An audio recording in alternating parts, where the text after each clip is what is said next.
During the reign of Emperor Xuanzong, from the year 712 to 756, China reached a peak so bright and prosperous that many believed the Tang Dynasty had entered its golden age. Wealth flowed through the empire, art and culture exploded, and for a moment, it seemed like China had discovered the perfect balance between power and beauty. At the start of his rule, the government was dominated by talented bureaucrats. Men chosen through tough imperial examinations, they were disciplined, educated, and efficient, continuing the administrative system built under Empress Wu. And for a while, their leadership kept the empire stable and organized. But slowly, something changed. The old aristocratic clans, long overshadowed, began to return to power. Their influence didn't come back overnight.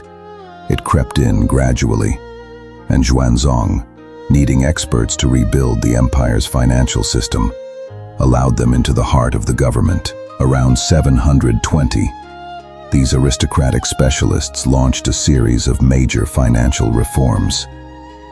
They re-registered the population on a grand scale, uncovering huge numbers of families who had been off the tax records for years. With more taxpayers and more accurate records, the state became stronger. Household and land taxes expanded, and officials pushed the system into a new era of control. By the 730s, the empire turned its attention to something vital: the canals. These waterways had been neglected since the late years of Empress Wu's rule, but under Xuanzong, they were repaired and reorganized. Grain from the rich Yangtze region could now be transported quickly to the capital and the northern armies. For the first time, the wealthy south and the political north were fully connected. And by the 740s, the government had built massive reserves of grain and wealth. Taxes were simplified, labor burdens were reduced, and the nation felt unstoppable.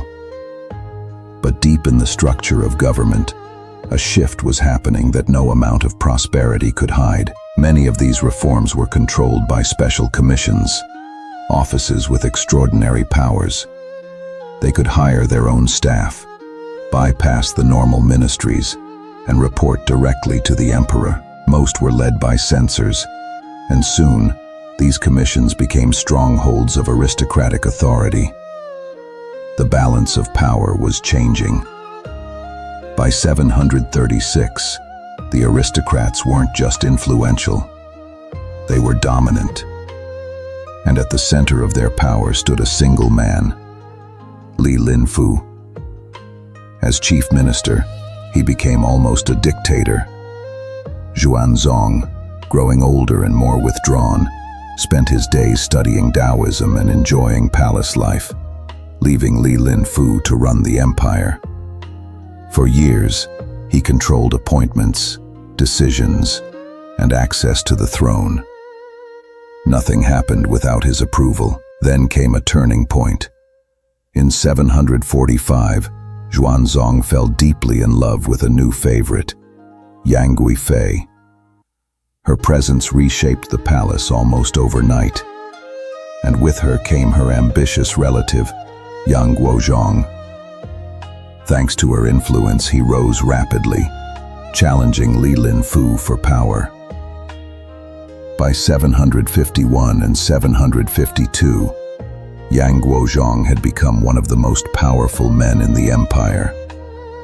And after Li Linfu died in 752, Yang Guozhong took full control of the court. But unlike Li Linfu, he lacked political skill. He lacked experience. He lacked the subtle intelligence needed to manage the empire's fragile balance. His rise marked the beginning of instability that would soon erupt into one of the most devastating rebellions in Chinese history.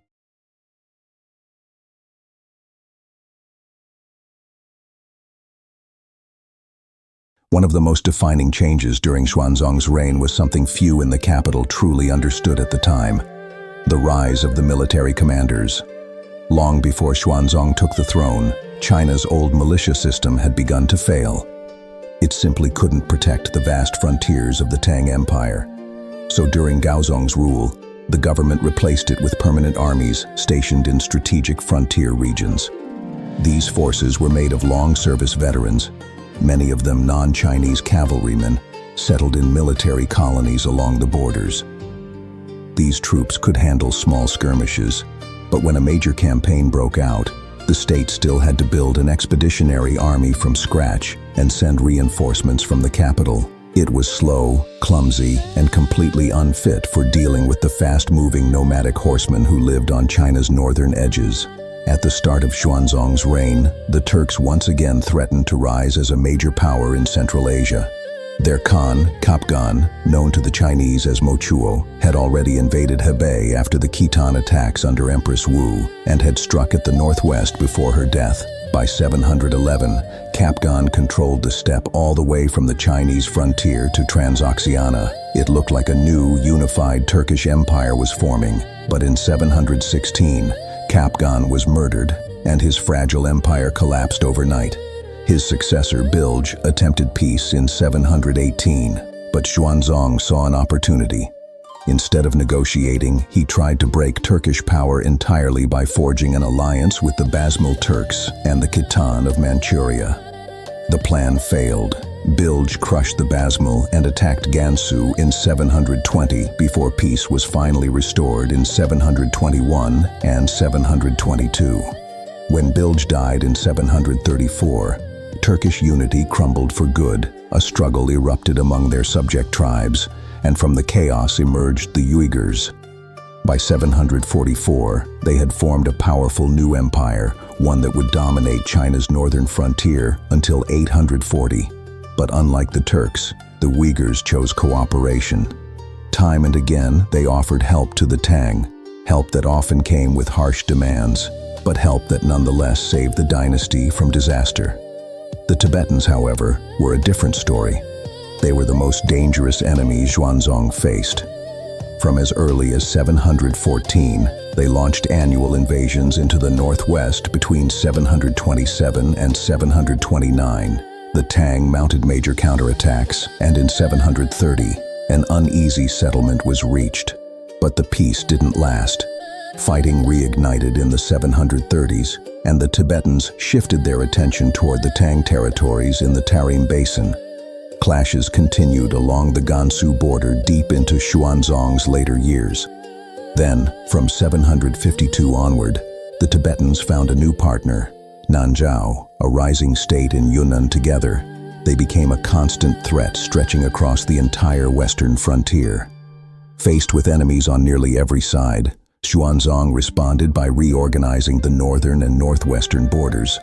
From Manchuria to Sichuan, he created a chain of strategic military provinces, each commanded by a military governor with control over every soldier in their region. This system grew slowly but was formally established in 737 under Li Linfu.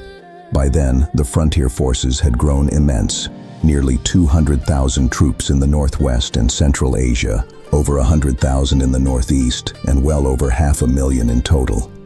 These military governors soon took on civil powers as well, and as their authority expanded, so did the imbalance between the frontier and the capital.